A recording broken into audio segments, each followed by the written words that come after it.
Mr. Rambarran, as I sit here, I see you have a very interesting quote on your desk. Could you share your thoughts on it? This is a gift of all things are possible with God. That's my belief. We were discussing off camera earlier, and you mentioned something very interesting: similarities of an election and a beauty pageant. And in a beauty pageant, the judges can only choose from the contestants that participate. You and I know the most beautiful girls do not participate. It's the same with politics. The voters can only choose from those who enter the race. The more qualified people, they don't enter because it's a nasty occupation. People don't want this tear down, cuss down thing. So the brightest and the best do not enter. Mr. Rambarran, give the Guyanese public your reason for entering this political race. Personally, I think we're going down the wrong road. We're making the same mistakes that third world countries make that discover oil. We're borrowing and spending, borrowing and spending. There's nothing is going to be left for future generations. Money should not be spent. It should be invested to make more money. Money is power. The more money you have, more power you have. Mr. Rambarran, what's your position on overseas-based Guyanese? Overseas-based Guyanese are an asset to Guyana. I remember in the 70s, I was in Canada at the time in university, and I see it real. I see the guys working, making huge sacrifices, denying themselves just to send back that $100 to their relatives. And it added up. Those $100 from the thousands of Guyanese, they were paying all the bills. They were paying the fuel bill, they were paying the medical bills, and they're entitled to everything. If I'm elected, overseas Guyanese would be able to participate in every aspect of Guyana life. They can run for president, they could be parliamentarians, they could be ministers, they could be foreign ministers. Adjustment will be made to the constitution to accommodate overseas Guyanese. They're one of the biggest assets of Guyana. When you check overseas Guyanese, what they contribute to Guyana, overseas Guyanese contribute more than rice, sugar, and bauxite combined. It's all solid cash. More than rice, sugar, and bauxite combined. That's what overseas Guyanese contribute to this country.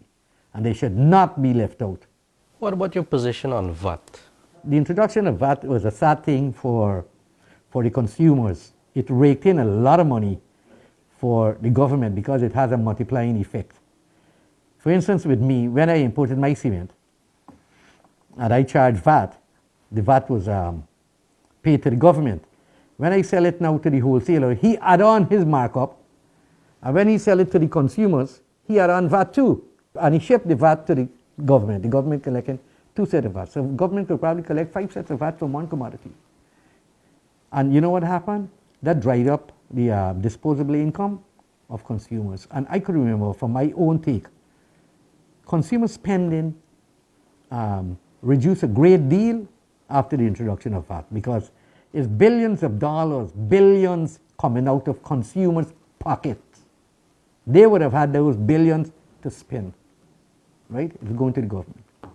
Mr. Rambarran, can you share with us your views and your position on the Amerindians of Guyana? Randy, Amerindians are treated as second-class citizens by politicians in this country. My take on the Amerindians, every money, everything that the forest earn, every dollar that the forest earn would go to Amerindians. Amerindians are quite capable of managing their own affairs. We just have to give them the money, not handouts. So far, Amerindians are just receiving handouts. All the money that the forest earn should go to the Amerindians. Let them manage the money themselves. They are capable Amerindians to manage the money. If they need help, they could get help in the management. We see this every day on our roadways, fender benders. Could you share with us your position on the insurance system in Guyana for transportation? Randy, when I used to live in Canada quite some time ago, in the 70s, that country already had a policy of no-fault insurance. If you get in a fender bender with somebody else, you just exchange documents, and that is it. The insurance would cover each other. Let's just look at Guyana's situation. We don't have enough cops on the road. That's one. The police force don't have enough police. People don't want to go in the force for some reason or the other.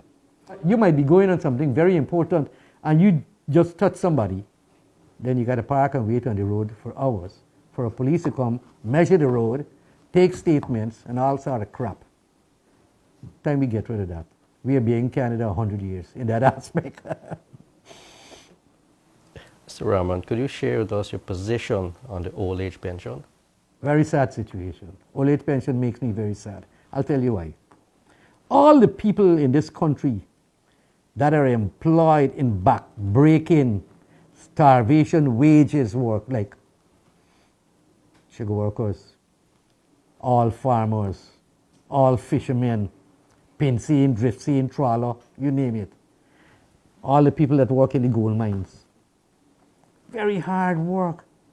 It reducing the lifespan. People are collecting pension at 65.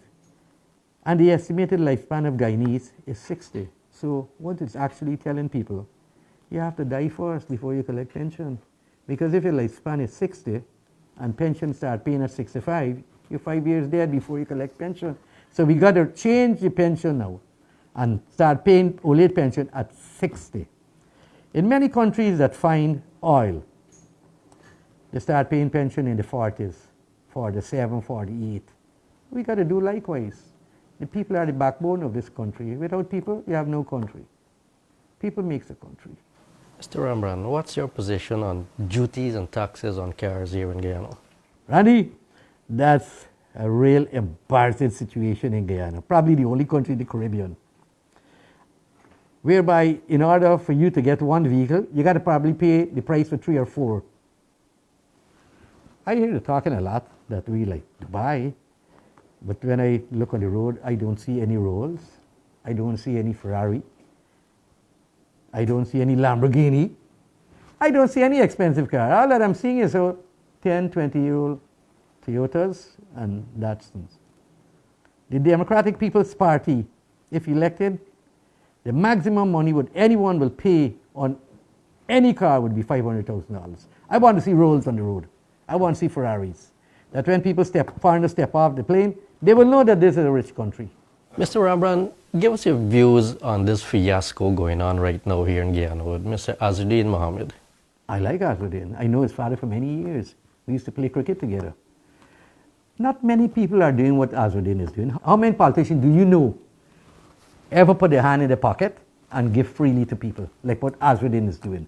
Azzuddin is helping thousands of people. I like Azzuddin. He's doing a wonderful job. I would like to see more people doing that. Mr. Rambarran, do you think Guyana can become like those Middle East power countries? No, we could never become like that. Guyana is a cesspool of corruption from all levels. And the perception is it begins at the top. So once you have corruption, you could never prosper. Let me give you an example. These are businesses that I had. If you got a trawler and you fuel it up with fuel and put all the necessary thing, the ice and everything that they need, and you send them out. Before the guys start fishing, they start selling you fuel. When they catch whatever they catch, they sell half at sea, and they bring back just enough to keep you going, that they could keep making money off of you. I usually tell people, if an investor could get a true return on his investment, Guyana would prosper. The same situation happened in gold mining. The miners are not in the interior. The people that run in the thing are selling all the gold. They're giving the miner just enough to keep him going, that they could make money. And the sad thing is, guess what? In these kind of occupation, the people that run in them, guess what they say? I'm putting money in your pocket. They don't see that because of the man investment, they can make money. Guyana is a strange place. That's why when I think about Guyana, I think about Leo Tolstoy and what he said. I sit on a man's back, choking him and make him carry me. And yet assure myself and others, I'm very sorry for him. I would like to ease his lot, except by getting off his back. Tolstoy, he's in my mind all the time. Now, a very important question, Mr. Rambarran. Do you think that the PPP can win the next election? No. The PPP can't win this election. It's impossible for them to win. The only way the PPP can win this election is by rigging. The PPP can only win by rigging. You see, the last time the PPP won by 1 seat, and everybody knows that the majority of people that live in this country are PPP supporters. So I would estimate that probably 20,000 votes left Guyana. So it's impossible for the PPP to win. It's only by rigging. It can't be no other way. Mr. Rambarran, could you tell us what are you looking to gain from these elections? Randy, absolutely nothing. I said it before and I'll say it again today. I want no salary. I want no car. I don't want anything whatsoever. God has given me enough. I was blessed with enough. I'm contented. My duty now is to help others.